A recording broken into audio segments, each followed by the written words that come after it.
Hey folks, welcome back to another episode of Battling Brushes with Sam Healey and Rob Oren. We'll get to him in just a few moments.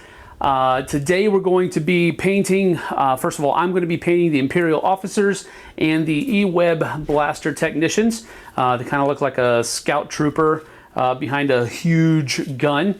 And then Rob is going to be painting Han Solo and some of the other Rebel characters to finish out both of our sets.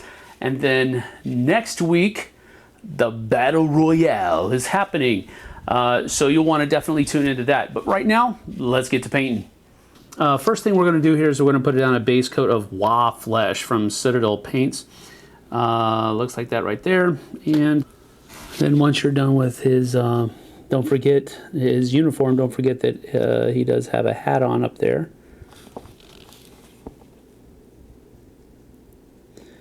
That's a little bit more of a tedious task, but you can do it.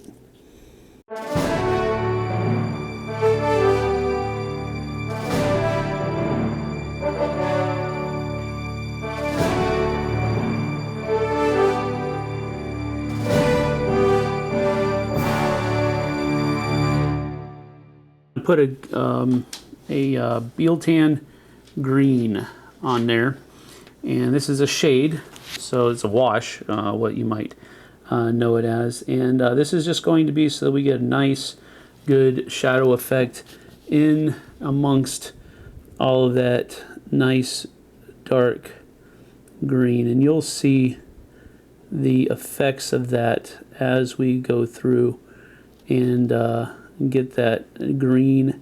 It's also, the Bealtan green shade is a green shade. It's not just a dark color, it also has a green tint to it. So that's one of the cool things about it. It's going to help us with maintain that green color as we go through with all of this stuff here. So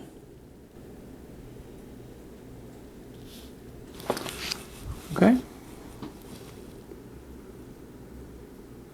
So now we got to wait for that to dry. And while we're waiting for that shade wash to dry, we're going to go ahead and get started on our EWEB blaster. And we're starting off with a base coat. I base coated it with a black primer, which you may or may not want to do. You may want to go with a white, but then you have to worry about getting all the black into those crevices. This way, I think it's a little bit easier for you to get the white armor done well. And for the white armor, I'm using the Ceramite White by Citadels. And let's go ahead and get to work here. Now this one I usually what I usually do with any of my stormtroopers is I start on the back and then work my way around. So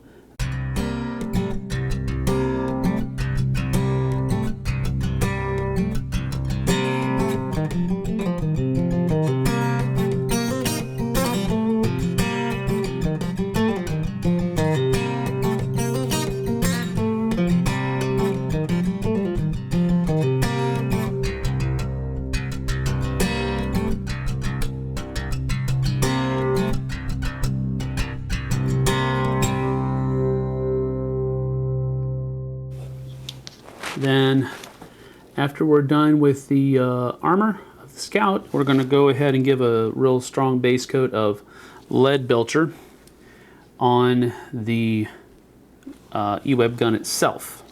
And with this one, we're just simply going to give a real good cover.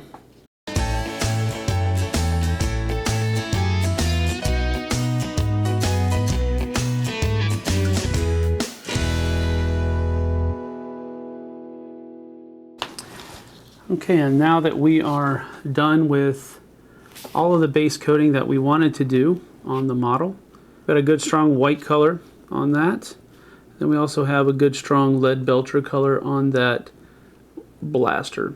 So that's what we wanted. Now, what we're going to do here, and this is something that I don't normally do with my stormtroopers, but we're going to put a coat of Nuln oil all over this model. And so it's going to give a lot of different shade effects.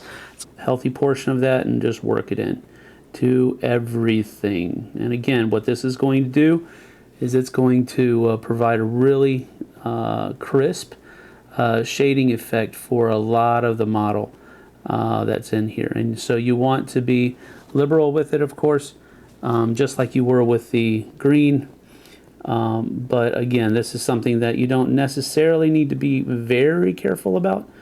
I mean, just simply keep your eye on how things are pooling as you go through the model, and then correct accordingly. But generally speaking, this is a very non-tedious process. You just want to get those, you want to get that darkness into all those crevices and so forth. So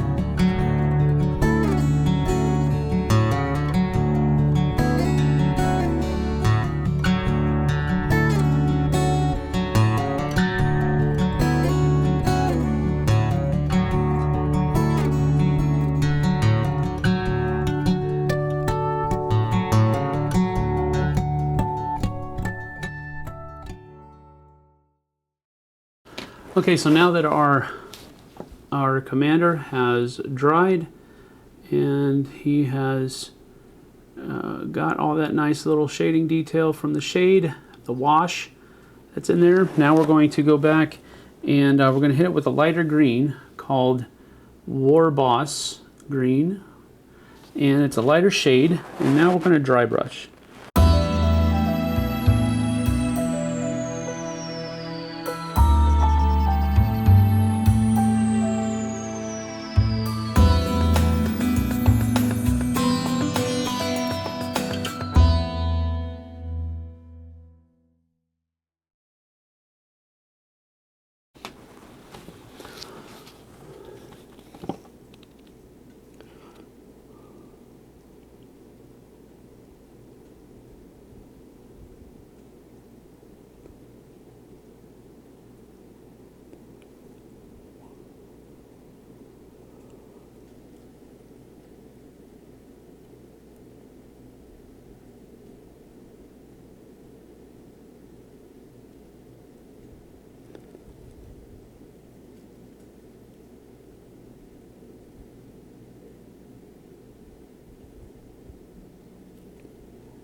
Blue for the bottom.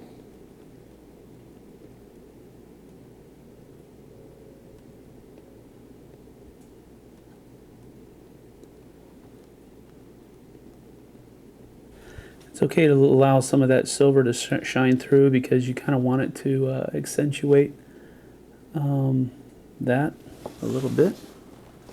Alright, so as you can see, I've done the flesh, just a regular old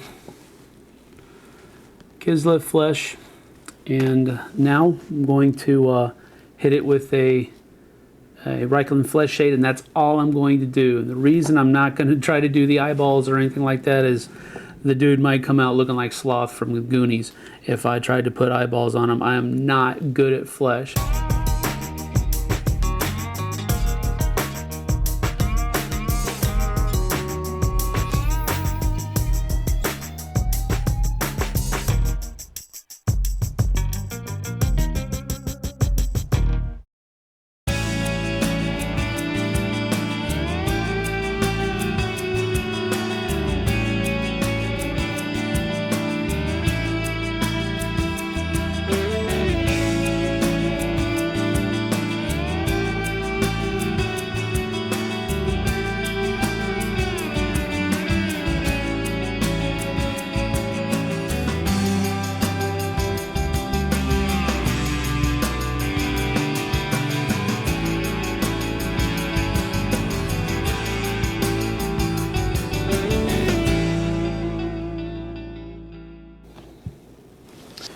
All right, he's pretty much done except for those little tidbits of highlights, and then of course painting the base black. So that's my Imperial guys. I think they turned out pretty good all together. Not too shabby at all.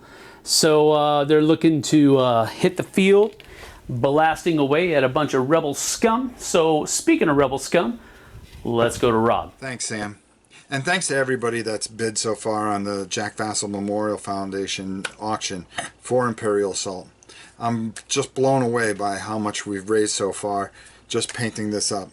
Today we're doing Han Solo and a couple of characters, which will finish up my end of this. And hey, let's get to the table and see how we do.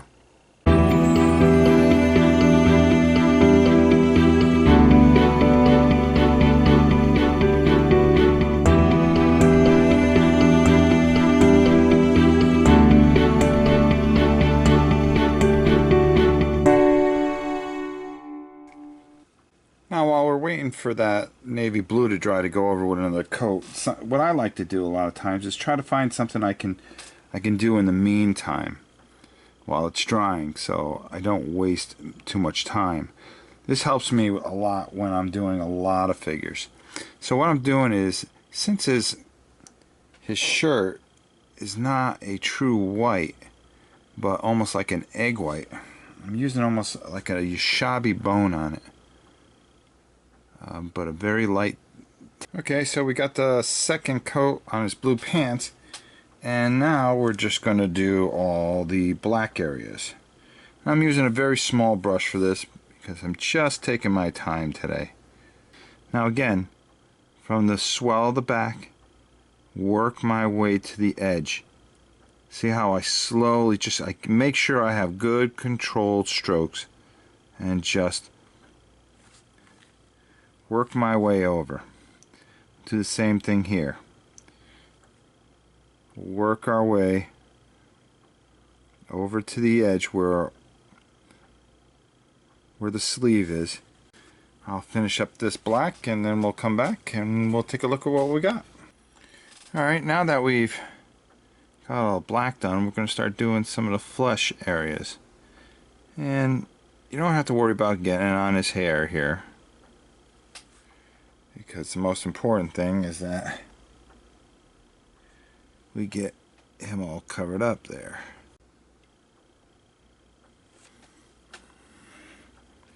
And there we go, we got all the flesh areas done. If you notice, I left this belt white or primed, and you'll see what we're going to do with that in a moment. Next thing we want to do is do his hair. Now this we want to be careful with. We don't want to get it over the flesh areas. And we're just going to take our time getting around his ear. That's a tough one. And there you have it. Normally you would say, alright, that's not too bad, but why don't we do some highlights and go a little further with them. Now, one of the biggest questions that I always get asked is, do you have to use certain color washes on, if you paint a blue, do you have to use a blue wash? And that's not necessarily true, because this is going to be a perfect example, and I'm going to show you with a couple of figures that I've gotten just about ready to do washes and dry brushing with. And yes, we're actually going to dry brush these figures. I don't really just rely on washes. Let me just put this down for a second. We're going to use Newell oil, okay, and that's the black wash. And what we're going to do is we're going to take my wash brush here, and we're going to go over the blue as well as the black. Now, also he has that white belt. I left that belt the way it was because I'm actually going to go over it with the Newell wash to give it, because he always had a white belt on, but we got to give it some definition there. So I can just be free with this and really just kind of get into every spot. I already see a spot I have to miss. Then you can go over the black. It doesn't matter because it's a black wash. But we're really going to try to get it into those creases there and work it in. And we're also going to do his arms and move it around. Now, we don't want to get it on his skin. That's the one thing we don't want to do here. And we're just going to move this around. And I'm going to bring the brush up into his arms. And remember that washes always work their way down, because that's what they are. They're washes, and they're water, and gravity does take a hold of them. So we're just going to come close, we're going to come over it, and we're going to get and move all that into all the recesses. Once I feel I got it down, and then we'll come back and we'll do another wash on him. Now for Gideon here, if you look, his shirt is a burnt orange, his pants are a cocoa tan. This is a desert sand jacket and a very dark, I believe it's a dried bark sleeves, and his skin is a Mississippi mud. Now, and his boots are also Mississippi mud. So what we're going to do with him is we're going to take and we're going to use Agrath Earthshade on all of it. So we're going to go over the orange. So this is another situation where you can take a brown wash and go over numerous parts of him. So what I'm just trying to do is get everything in these grooves and so forth all done. And we're not worried about getting it all over the place. We just want to make sure that we get it all over him. And you can see the difference that we have here. Oops, where he was very dull looking, but we're far from done. Now remember what I told you. You take your paper towel, which I have off screen here. I dip my brush, and if you see a pool, just take your brush and dip it on there, and it'll come right off. So there you go. And we'll come back and we'll do his skin, which we're going to highlight, and we're going to also do his beard. Now you see Oden, we have the same thing going on here. We can actually go over all of her skin, and there's no areas that we can miss. We can take this brown shade and really work it in here. You have a great look on her back, on the back of her jacket, which was a burnt orange, and it all works in there very well. So let's let her dry. So all we want to do is take the brown shade, which is the Agrath Earthshade, and work it into the skin without getting it all over his shirt. So we want to be very careful. We want to work right in the gap there, move it around. If it gets on his hair, that's fine, or the back of his jacket, that's okay. We just don't want it. See, I can move it around there. It's not going to make too much of a difference there. And all we want to do is just get that and move it around and bring and catch all the shadows of his face. So we got that. We'll let that dry. And like I said, with these other two models that we've just done, we kind of want to just make sure that we move that around, let it dry real good, because now what we're going to do is we're going to start to build outwards. So now that everything's all dried, I'm taking a little bit of gray sky, and I'm going to dry it off real good. And then just over the black parts, I'm going to very lightly dry brush it. You want virtually no paint on this brush. And make sure that you can bring out a little bit of that jacket so it just doesn't look completely flat black. And do it on his boots as well. A little bit on his gun. Just ever so lightly dry brushing and just bringing out the high points. Try not to get any on his skin. And since I have the gray, I'm also just going to very lightly go over his beard. Just try to put a little gray in it. Gives him a little bit of form there. I'm going to just do the same thing, just very lightly over the boots. A little bit on the gray pants.